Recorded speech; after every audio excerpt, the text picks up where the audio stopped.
पोड़पिठा खाइबा दोड़ी रे झुलिबा रजपान खाइबा एगुड़ा सब लोक किछि दिन तल पर्यंत कहते एगुड़ा सब गाँव में पालन हुए एवं सी सहरमुखी होती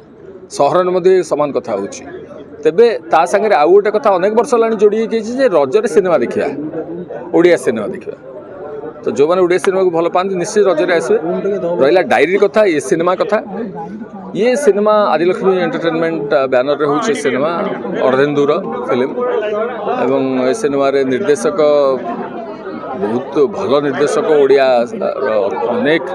छाती छुआ सिनेमा से करिछि मो सान भाई सुशांत मणि एवं कहानी चित्रनाट्य संगलापर भार एथर मु नहीं जगन्नाथ का आशीर्वाद रहिले ये सिनेमा निश्चित भाव में दर्शक पसंद करेंगे कारण हूँ कौन कि ये 2026 मसीहा प्रख्यापेटर ये सिनेमा अच्छी बैकग्राउंड 2026 मसीहार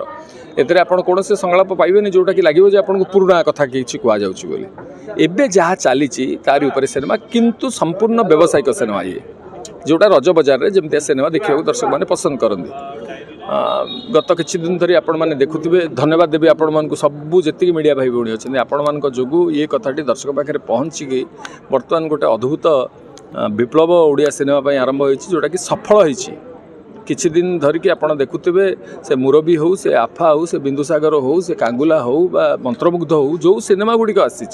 सबू सिनेमा दर्शकों द्वारा आदृत होती भल पाइबा दर्शक देते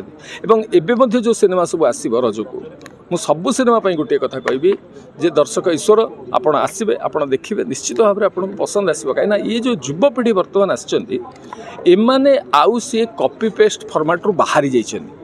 आउ जो मागी आणला तीण सुड़ुकाय कर कहार इच्छा ना निजस्व कथा कहानी को लेकिन केमितिया सिनेमा करिक लोक को आम देखू ये कथाटी जो आरंभ हो जाए प्रक्रियाटी से प्रक्रिया रे ये आउ धापे आगू जीव डायरी बोली आमर आम भावुछु तेणिकी बाकी कथा तो दर्शकों ऊपर निर्भर करे किंतु पुणी थे आपण मान अनुरोध करी जो मीडिया भाई भौणी अच्छा केही आम पाखे छेड़ाई नथिले जेतेबेले आम मुंडरे गोटे बड़ कलंकर दाग लगी जे आम केवल कॉपी पेस्ट करी जानू हनुकरण करी जानू उतारी जानू